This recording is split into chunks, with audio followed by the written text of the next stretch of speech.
So if you've been subscribed to my channel for a bit, you may already know what Fancy Pants is. The Fancy Pants Adventures is a series of Flash games started by Brad Bourne back in 2006, with the release of the Fancy Pants Adventures World 1. Believe it or not, these simple little Flash games created by just one guy have an extensive history behind them, ranging from the development history to their speedrun history. Today we're going to be taking a look at each layer of the speedrunning scene, as well as general game history and lore, to get a better understanding of the intricate depths this series has. You've probably guessed already that we'll be doing this by analyzing an iceberg that I've put together recently, which, although isn't a comprehensive list of everything in the game's lore or things that have happened in the speedrunning scene, it still gives us a good understanding of the depths it goes to. Of course, be sure to subscribe and turn on notifications so that you don't miss any of my other future Fancy Pants videos. With that out of the way, here is the Fancy Pants Speedrunning Iceberg, explained.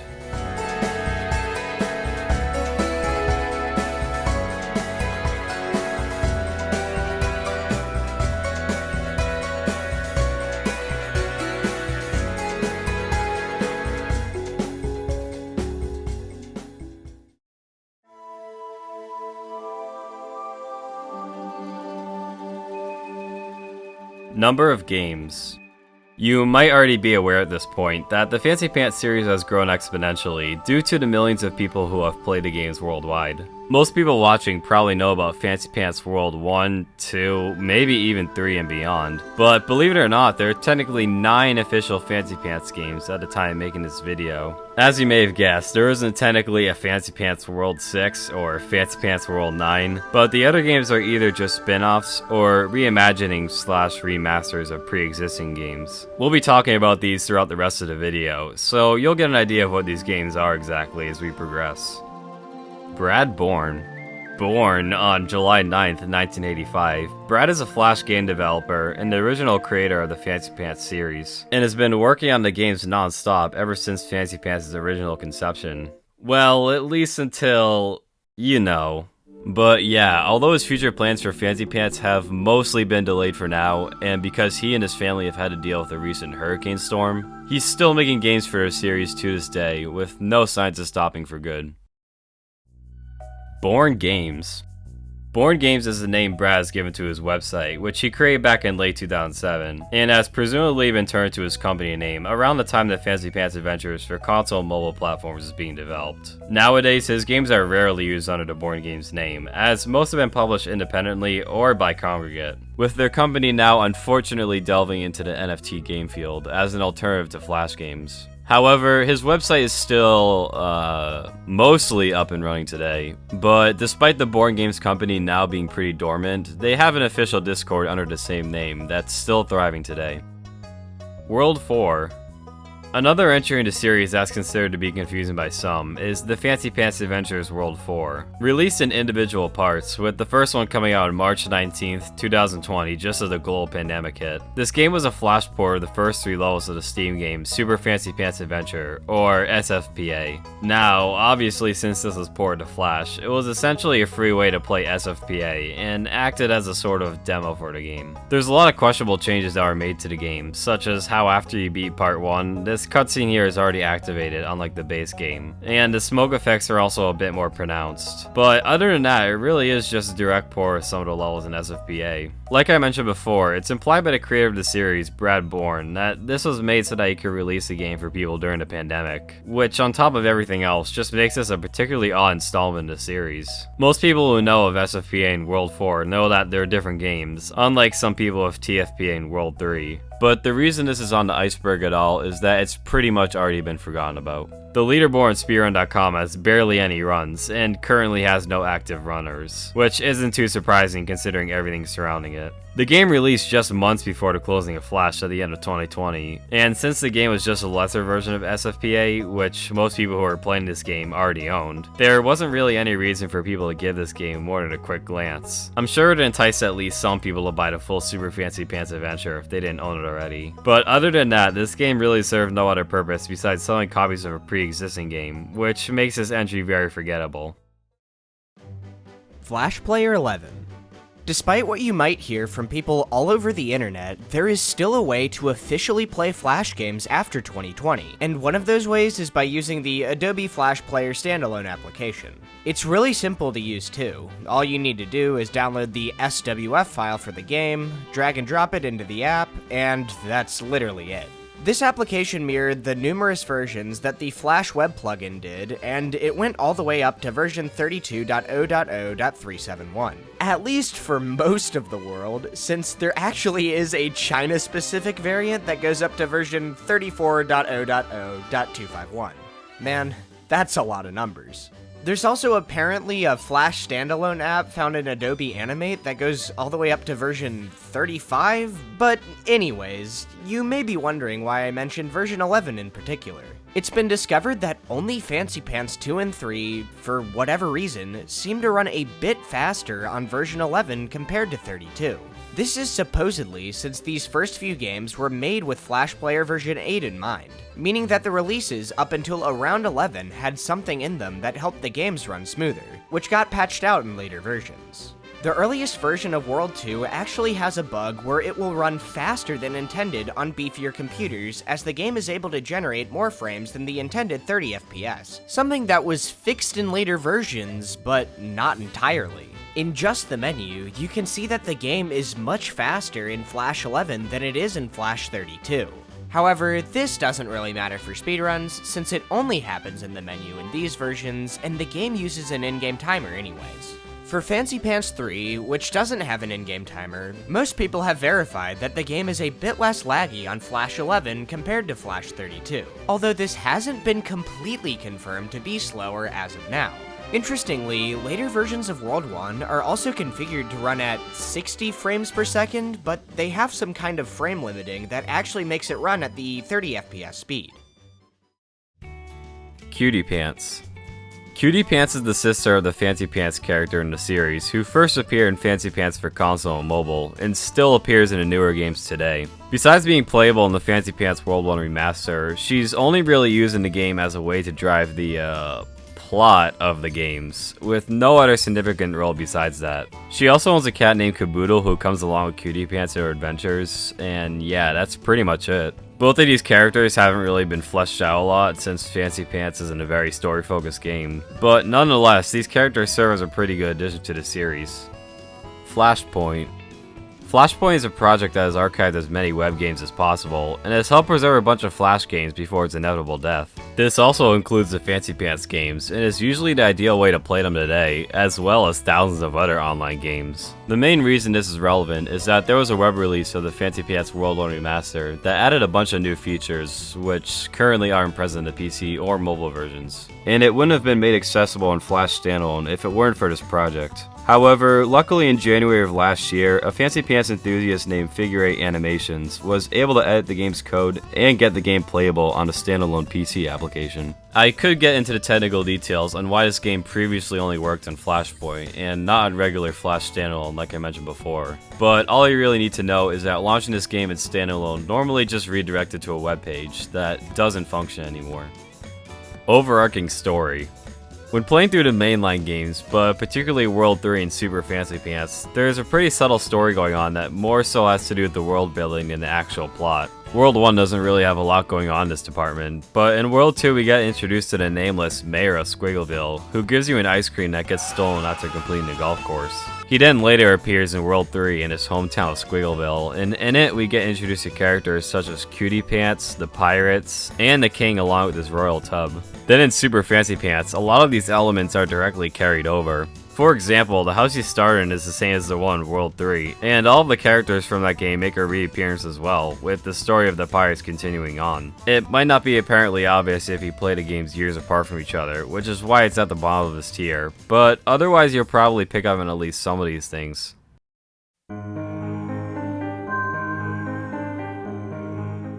Fancy Pants in Smash? Okay, so obviously Fancy Pants doesn't actually make an appearance in any of the Super Smash Bros. Games, but the discussion of his potential for Smash does come up every so often. I mean, literally, if you just search up Fancy Pants on Google Images, you'll probably see some Fancy Pants Smash fan art at the top. But anyways, this should be pretty self-explanatory. Fancy Pants has a very distinct moveset in his games, especially in the later entries, which would work really well in Smash. And hell, he's already been added to the indie fighting game Framemakers as an assist. So if that doesn't show how he could work as a fighter or an assist trophy in Smash, I don't know what does. However, this is all obviously just speculation from the fans, and the likelihood of it happening is little to none. Even though Brad has said multiple times that he'd want this himself, the fact of the matter is that Fancy Pants is just too niche of a franchise to have a chance of making an appearance. Either way, this hasn't stopped countless fans to speculate despite all of this. World 1's many versions. With 9 whole games in the series, it was inevitable that Brad would eventually come back to revisit one of his older games to remake it. Despite being a fan favorite by most, there's been multiple accounts of Brad saying that he really didn't think the original World 1 was that good, and that creating the game was basically just a learning experience for most of its development. As a result, almost a decade later, Brad released the Fancy Pants World 1 remix, which was a complete reimagining of the first game in almost every way. It included collectible pant styles, colors, and hats, as well as new bonus sections, some tweaked level design, and even some new levels. However, this wouldn't be the last we would see of this game. In early 2018, an update for Super Fancy Pants Adventure was released, which included the World 1 remix levels as an additional mode for the game. This version was basically the exact same as the previous one, except for the fact that it was ported to this new engine. And just a year later in 2019, we saw the release of the World 1 Remaster, which started out as a Flash game but was quickly ported over to PC and mobile platforms. This game went through many iterations, but is technically the final World 1 release, and it includes everything from before in addition to the original World 1 levels, as well as Cutie Pants as a playable character. If this all sounds too complicated for you, then you're not alone. I've literally had to type a whole message in the Speedrun Discord's FAQ just for this. The only real important thing to know is that there's the original World 1, and then there's several different versions that are remixes of the game. Definitely not complicated at all. Origins. Most developers are pretty secretive on how the development of their games go, or at least wait several years before telling anyone about the behind the scenes stuff. But thankfully in 2008 we got a video from Brad discussing just that, specifically how the first game was created. In it, he shared an animation he made, which was pretty much the first time the Fancy Pants character appeared in any form, although the character wasn't named Fancy Pants yet, and wasn't even supposed to become a video game character. That wasn't until he made a playable build of the game, which had a rough sketch of what eventually became Level 1, and after going through many iterations, it eventually became what we know today as Fancy Pants World 1. I glanced over a lot of interesting little details here to keep things simple, so I highly recommend you watch this behind the pants video later if you're interested in this kind of stuff. Brad's Patreon. Just a few years ago in January 2019, Brad released a Patreon page to help fund his future games, and it includes a lot of rewards for his supporters as well. If you subscribe, you'll get a lot of extra behind the scenes content, but arguably the best part about it is the access to playable demos of his future games. Now, it's hard to talk about this without spoiling anything that I myself have been able to play, or even just without making it sound like this is an ad. But in all honesty, it includes a lot of interesting stuff, and not a ton of people seem to know about it, surprisingly. However, because of the aforementioned circumstances with Brad and his family, his Patreon page has unfortunately been completely dormant since 2020, but either way, it's still worth getting access to for a bit in my opinion. Tab glitch. Hey guys, it's totally Luke here again, so yeah, what were we talking about? Oh yeah, the tab glitch. In late 2018, Luke plays, me, was in science class one day playing World 2 on my Google Chromebook until I switched into a new tab to Google the answers to my test. And then when I came back to the game, I saw I clipped through one of the walls in level 4. How is this possible? Well, in all honesty, we still don't really know the inner workings of how the glitch works to this day. But basically what I discovered here was called a glitch I called New Tab Manipulation, later shortened to just Tab Glitch. This glitch revolutionized Fancy Pants speedrunning, as it was found that this clipping method also worked in World 1 and in World 3. But the problem was that this only worked on a web browser. It was eventually decided that the categories would be split into tab glitch and tab glitchless categories. However, World 1 still doesn't include the separate categories today, as the time save isn't substantial enough to warrant it existing. The reason why this isn't at the very top of the iceberg is that it still remains as a pretty unknown glitch by the new community members. And right now it only has 3 runners because of how obscure it is. Either way, it's still a very versatile glitch that allows these games to be beaten in record times that would otherwise be completely impossible. Pencil dashes. With the release of Fancy Pants World 3, we got introduced to the pencil weapon, which drastically changed how Fancy Pants' moveset function in future entries. Well, technically Fancy Pants for console and mobile came before, but we'll discuss that in a bit. Anyways, with the pencil weapon came a wide variety of extra moves, such as the normal attack, helicopter attack, and saw blade attack. But a piece of movement that never gets taught to you in the in-game tutorial is what the community has nicknamed the pencil dash. By jumping in the air and pressing A to charge up your pencil, you can let go of A when sliding to get a massive speed boost. Although this is the fastest way to travel in the game, it goes mostly unnoticed by some, as you only unlock the pencil midway through the game, and it can be somewhat difficult for people to pull off in a full game run. World 3 versus the Fancy Pants Adventures.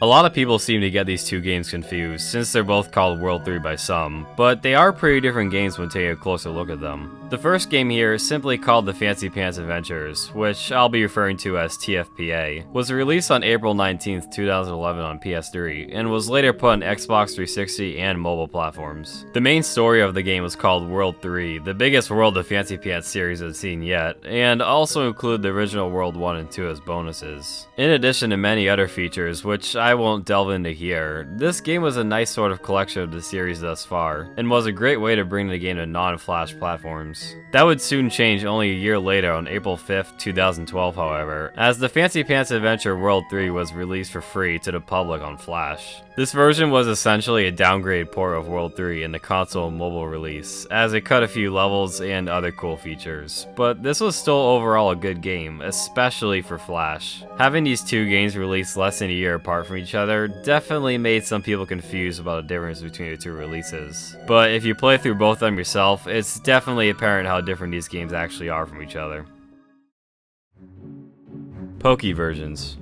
Recently in late 2020 and in 2021 through an organization called the Away Foundation, it has been made possible to play the first 3 Fancy Pants games online through official means on Poke.com, a website that typically hosts numerous online games. Away FL is a Flash emulator that has made it possible for many old Flash games to be played online today. But since Flash emulation at its current state is very game specific, a team of developers is put together to make the games run the way they should. The only noteworthy part about these versions are that World 1 has been updated years later to version 1.8 to add a buffer jump to the game. However, there are a couple of small issues with these versions, and since there is other means to play these games, these versions are pretty pointless. EA 2D. EA 2D was a subdivision of the corporate conglomerate that is Electronic Arts, and actually played a part in publishing the Fancy Pants Adventures for console. Look, I know it's EA, but I promise you guys this game is actually good.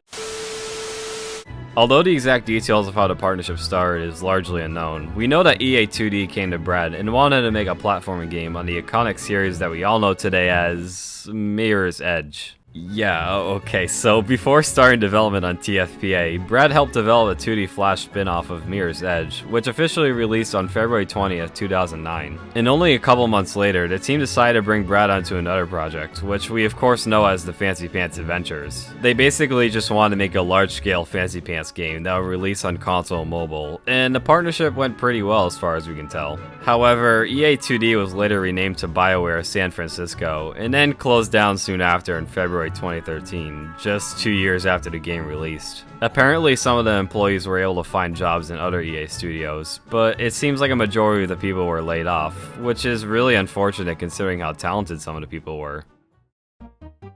Super Fancy Pants Adventure Inkless. In April of 2020, it was speculated by SFPA runner Rillabelle that it may be possible to beat the main story of Super Fancy Pants without using any ink from an ink meter, a power-up that's given to you midway through the game to do things such as create platforms or combat different enemies. Surprisingly, you're only really quote-unquote required to use the ink abilities in 2 sections of the game, but after discovering both of these can be skipped using some tricky maneuvers, it was then proven in a matter of days that the game could indeed be beaten inkless. Subsequently, this spawned a whole new category on the SFPA speedrun.com page called Inkless %, being the first miscellaneous category to be instituted to the leaderboard. This type of speedrun is what's called a low % category, a run that beats a game as fast as possible while also doing something as few times as possible. Although it's a cool run to perform, these types of categories are very uncommon to run, and as of making this video, I'm the only person to have ran this category. But who knows, maybe one of you watching could be the next person to get on a leaderboard, and possibly even beat my own record. And yeah, that just about does it for this video. Now, if you've been sticking around for a while, I really appreciate your patience. And if you're wondering about the whole situation with this video, I'll leave it in a pinned comment. And that's about it for now, so thanks for watching. Take care. I'll see you in the next one.